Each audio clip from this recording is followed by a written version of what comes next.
Hello student, आज मैं इस वीडियो में आपको बिहार बोर्ड के 2012 में पूछा गया एक नंबर के क्वेश्चन कराएंगे। एक नंबर का क्वेश्चन जो बिहार बोर्ड में पूछा गया था 2012 में।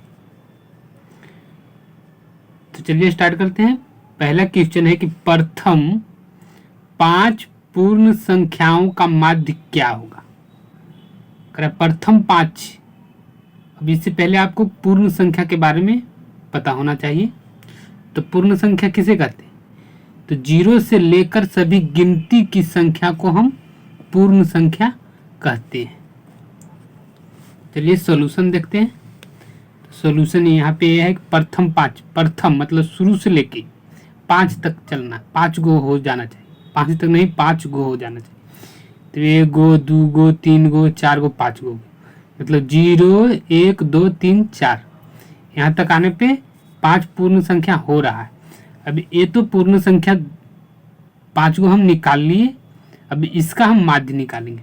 तो माध्य निकालने के लिए सूत्र होता है कि माध्य बराबर आंकड़ों का योग बटे कुल आंकड़ों की संख्या। कुल आंकड़ों की संख्या, तो कुल आंकड़े कितना है? 1, 2, 3, 4, 5 है।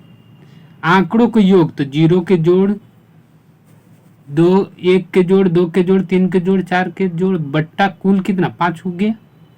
जैसा सूत्र में था वैसा ही लगाए। ये पूरा को जोड़े ऊपर वाले को तो 10 आया, नीचे 5 था।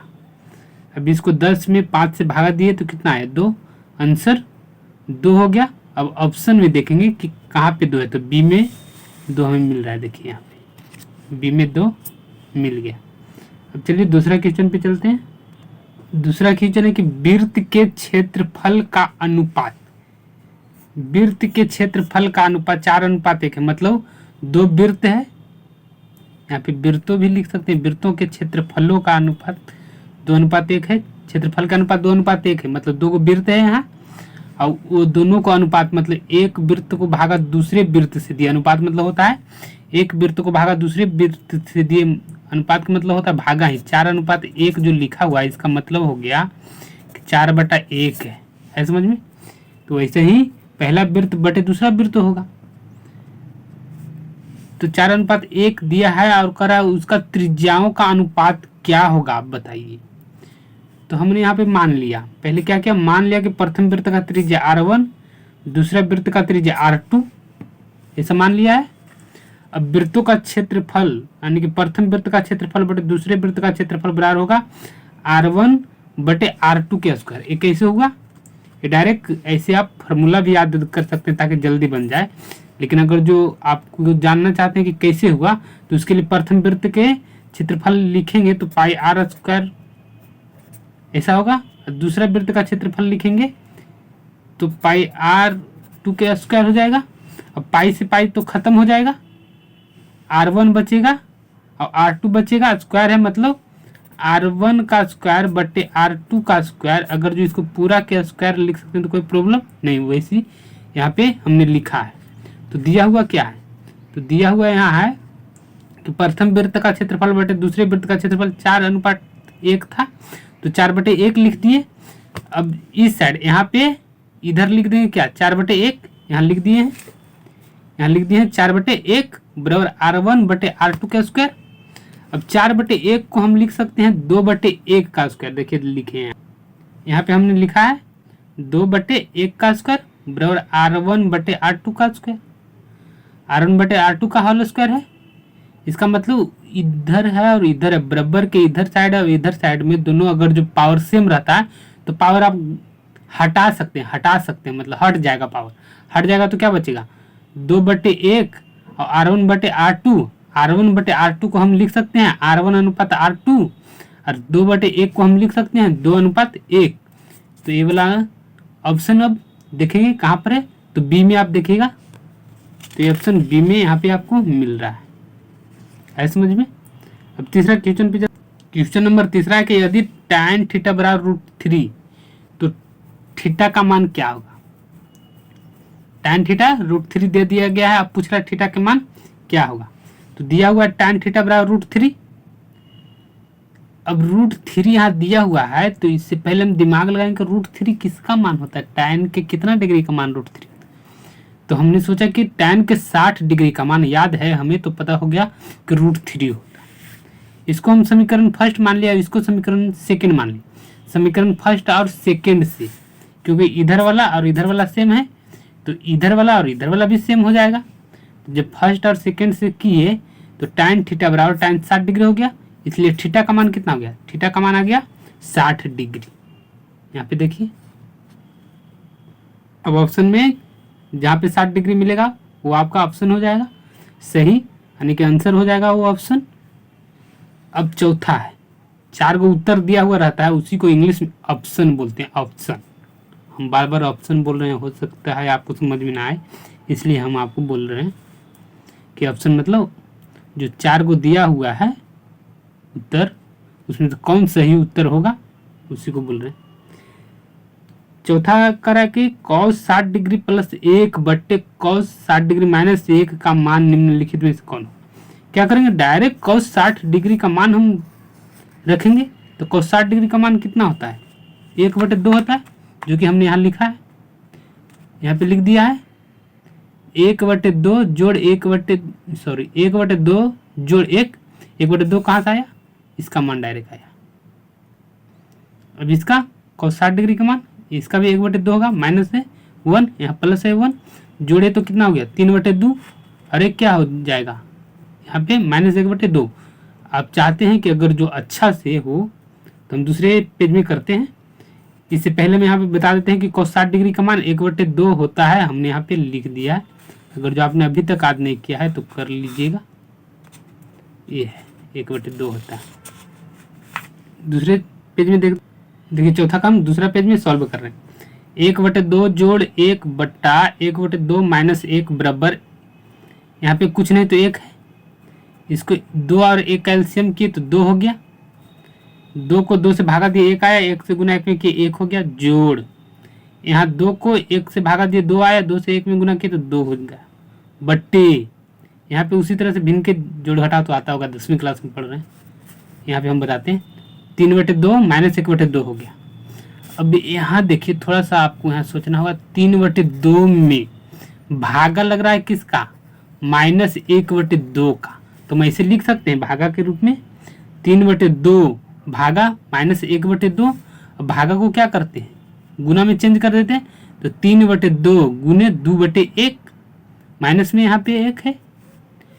अब आ गया 3/2, जो 2 सा 1 कट गया, अब क्या बचा यहाँ पे 3/-1, मतलब हो गया -3। ऑप्शन में जो आपको मिलेगा वही आपको करेक्ट होगा, तो ऑप्शन यहाँ बी वाला आंसर सही था। अब 5वां नंबर क्वेश्चन है, 5वां कह रहा है कि यदि अल्फा और बीटा बहुपद एफ यहाँ दे दिया, हम पी करके पढ़ाए थे, अगर जो आपने हमसे पढ़ा होगा तो मेरे यूट्यूब पे बहुपद का वीडियो पड़ा हुआ, बहुत अच्छा समझाएं आपको। तो यदि अल्फा और बीटा बहुपद px बराबर x² प्लस x प्लस 1 के मूल है, तो 1/अल्फा प्लस 1/बीटा का मान क्या होगा। px बराबर हो गया x² plus x plus 1, a बराबर हो गया 1, b बराबर हो गया 1 और c बराबर हो गया 1। अल्फा प्लस बीटा बराबर हो गया -b/a, बराबर हो जाएगा -1/1 बराबर -1। अल्फा बीटा बराबर हो जाएगा c/a, बराबर हो जाएगा 1/1 बराबर 1। अल्फा बीटा बराबर c/1, यानी कि अल्फा बीटा 1 आया, अल्फा प्लस बीटा कितना आया -1 आया। तो अब कह रहा था 1/अल्फा 1/बीटा का निकालने के लिए, तो यहाँ पर देखिए 1/अल्फा 1/बीटा है, तो दोनों का अल्फा बीटा अलग अलग है, एलसीएम लेंगे तो दोनों गुना हो जाएगा, तो गुना हो गया, यहाँ भागा लगाए तो बीटा, यहाँ भागा लगाए तो अल्फा बचा, 1 से गुना किए तो अल्फा लिखा गया। तो बीटा प्लस अल्फा लिखे या अल्फा प्लस बीटा लिखे, एक ही बात हुआ, तो अल्फा प्लस बीटा बटे अल्फा बीटा हो गया। अल्फा प्लस बीटा का मान कितना है -1, अल्फा बीटा का मान कितना है 1, अल्फा प्लस बीटा का मान यहाँ से -1 लाए, अल्फा बीटा का मान यहाँ से 1 लाए, -1/1, यानी कि -1 आंसर। ऑप्शन में जो होगा वो आप सही कर लेंगे, यहाँ पे हमने ऑप्शन नहीं लिखा है। 6ठा नंबर क्वेश्चन है, एक द्विघाती बहुपद के मूलों का योगफल तथा गुणनफल क्रमशः 2 तथा -15 है, तो द्विघातीय बहुपद क्या होगा? प्रश्न अनुसार अब चलते हैं। मूलों का योगफल का मतलब हो गया अल्फा जोड़ बीटा दे दिया 2, मूलों का गुणनफल के मतलब हो गया अल्फा गुने बीटा दे दिया -15। तो द्विघातीय समीकरण से क्या होता है, यानी कि द्विघातीय बहुपद में होता है x square minus alpha plus beta x plus alpha beta. ये सूत्र भी आप जानते होंगे, अगर जो हमसे पढ़े हैं तो हमने पूरा डिटेल्स में सारे चीज बताए हैं। तो एक्स स्क्वायर लिखे, अल्फा जोड़ बीटा की जगह पे अल्फा जोड़ बीटा के मान रखेंगे, अल्फा गुने बीटा की जगह पे अल्फा गुने बीटा की जगह पे अल्फा गुने बीटा के मान रखेंगे। तो X square minus 2x minus 15, option number C सही होगा। आप अगर जो क्वेश्चन बैंक रखे हुए हैं तो देखिएगा, मिलाइएगा और ये सोल्यूशन देखते जाइएगा। हो सकता है अगर जो आपके परीक्षा निकट है तो आप कॉपी पेन लेकर ना बैठे, सिर्फ वीडियो देखें। पढ़ते समय पढ़ रहे हैं तो सिर्फ वीडियो देखते जाएं कैसे कैसे सोल्यूशन हुआ। अब कॉपी पेन नज़दीक परीक्षा और लिखते थोड़ी जाना है, देखना है और सुनना है, बस देखना है और सुनना है, दो चीज़ तो हो रहा है ना। इससे आपको समझ में आ रहा है, आप देख रहे हैं, आपको रिवीजन हो रहा है। हम ये रिवीजन करा रहे हैं, हम आपको पढ़ा नहीं रहे कि कॉपी पेन। अगर जो किसी को नहीं लगता, अगर जो ये जिसका परीक्षा में बहुत देरी है, बाद में भी वीडियो कोई देखेगा, लेकिन अभी तो हम बना रहे हैं जो कि परीक्षा नज़दीक है, तो पेन लेकर दिखेगा रोकेगा, ऐसा नहीं करना है। डायरेक्ट 20 मिनट के वीडियो है, एकदम सुनते जाना है और देखते जाना है कैसे कैसे सॉल्व हो रहा है। बस कॉपी लेकर अभी लिखना नहीं है, अब टाइम नहीं है आपके पास। लेकिन जिसके पास टाइम है वो लिख सकते हैं, जो बाद में देंगे परीक्षा, क्योंकि ये वीडियो यूट्यूब पर तो रहेगा।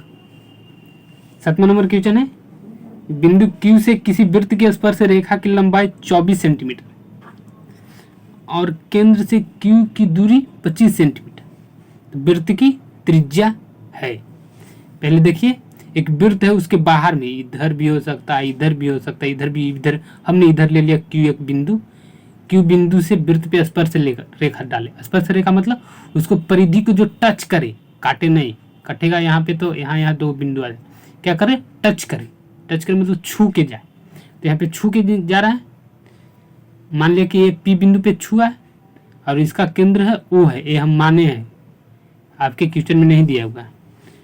तो एक प्रमेय होता है कि हम तो पूरा 10वीं के A to Z मैथ कराएंगे, उसमें आप देखेंगे तो पूरा के पूरा जो होगा। अब किसी के पास टाइम नहीं होगा क्योंकि अब वो एग्ज़ाम देगा, तो हमें प्रमेय भी आपको प्रूफ करा देंगे कि किसी भी केंद्र से त्रिज्या पर डाला गया, किसी भी वृत्त के केंद्र से स्पर्श रेखा पर त्रिज्या के द्वारा मिलने पर 90 डिग्री का कोण बनता है। त्रिज्या के द्वारा स्पर्श रेखा पे मिला है, यहाँ से चलेगा तो ये लंब हो गया है, तो त्रिभुज में 90 डिग्री है, इसका मतलब ये समकोण त्रिभुज है। तो पाइथागोरस प्रमेय हम आपको पढ़ाए हैं, और पाइथागोरस प्रमेय से ओपी का मान निकालेंगे, मतलब त्रिज्या का मान आ जाएगा। अब कैसे निकालेंगे ये हम बता रहे हैं। यहाँ पे देखिए, यहाँ पे है समकोण त्रिभुज OPQ में, OPQ कहाँ, देखिए यहाँ एक कौन सा समकोण त्रिभुज है OP और Q, जिसमें PQ 24 दे दिया है, OQ आपको 25 सेंटीमीटर दे दिया है और OP हमें निकालना है। तो यही पे मतलब समकोण त्रिभुज पाइथागोरस प्रमेय से क्या होगा, पाइथागोरस प्रमेय से OQ का स्क्वायर बराबर OP का स्क्वायर प्लस PQ का स्क्वायर। तो क्या बोलेंगे, कर्ण का स्क्वायर बराबर लंब का स्क्वायर प्लस आधार का स्क्वायर में है। अब OQ मतलब कर्ण दे दिया है इतना, OP है त्रिज्या, PQ है 24 सेंटीमीटर, तो OP बराबर हो जाएगा, इसको इधर भेज दिए हैं डायरेक्ट, तो OP बराबर OP का स्क्वायर बराबर हो जाएगा OQ का स्क्वायर माइनस PQ का स्क्वायर।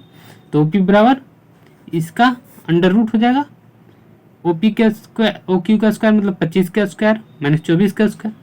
अब इसको A square minus B square में तोड़े तो A plus B into A minus B, A plus B के तो 49, ए माइनस बी के तो 1, 49 गुने 49, 49 के वर्गमूल 7 सेंटीमीटर आता है, त्रिज्या 7 सेंटीमीटर आपको आगे। ये मेथड 2 से डायरेक्ट कर्ण लंब आधार लाते तो लंब बराबर फॉर्मूला क्या होता है, कर्ण का स्क्वायर माइनस आधार का स्क्वायर। तो रूट ओवर कर्ण कितना 25 सेंटीमीटर दिया हुआ था, आधार कितना 24 सेंटीमीटर दिया हुआ था। अब उसी तरह से यहाँ पे तोड़ेंगे जिस तरह से यहाँ पर हमने तोड़ा और बन गया। ये मेथड 2 था, ये मेथड फर्स्ट था। अब हम आपको 8वां नंबर क्वेश्चन बताएंगे। 8वां क्वेश्चन है कि बिंदु -4,3 की त्रिज्या किस पाद में होगा। यहाँ पे हम ये वर्ड को चतुर्थांश भी कर सकते हैं, किस चतुर्थांश में होगा। चतुर्थांश इज इक्वल टू पाद, तो प्रथम द्वितीय तृतीय एंड चतुर्थ। तो यहाँ पे हमने जब सॉल्व किया तो तृतीय में बता रहा है, तो कैसे बता रहा है वो हम आपको बता रहे हैं। यहाँ है 8वां है, उसको हम अब आपको बता रहे हैं कैसे हम कह दिए कि द्वितीय में होगा, सॉरी द्वितीय या तृतीय बोलिए, तो द्वितीय में होगा।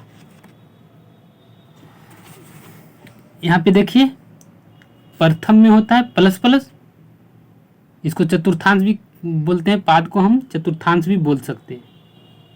पाद में बोलने में थोड़ा थोड़ा अच्छा नहीं लग रहा है, इसलिए हम यहाँ पे यूज कर रहे हैं चतुर्थांश को। तो प्लस प्लस हो जाएगा प्रथम में, माइनस प्लस हो जाएगा द्वितीय में, और माइनस माइनस हो जाएगा तृतीय में, और प्लस और माइनस हो जाएगा चतुर्थ में, चतुर्थांश में। तो अब देखेंगे माइनस प्लस है, कुछ आगे है उसके माइनस लगा हुआ है, दूसरा में माइनस नहीं लगा हुआ है, तो द्वितीय होगा। देखिए यहाँ पर है -4,3, यानी कि माइनस कॉमा प्लस है जो कि द्वितीय में होता है, तो इसलिए द्वितीय में हो गया है। समझ में आपको। अब है इसके बाद 9वां नंबर क्वेश्चन। 9वां नंबर क्वेश्चन क्या, निम्न में से कौन परिमेय संख्या है। तो ये वाला क्वेश्चन आपको हम इससे पहले वाले वीडियो में 2011 में शायद बताए थे। 2011 में देखिएगा तो यही वाला सेम क्वेश्चन पूछा गया था, यहाँ भी 1 नंबर क्वेश्चन वही पूछा गया।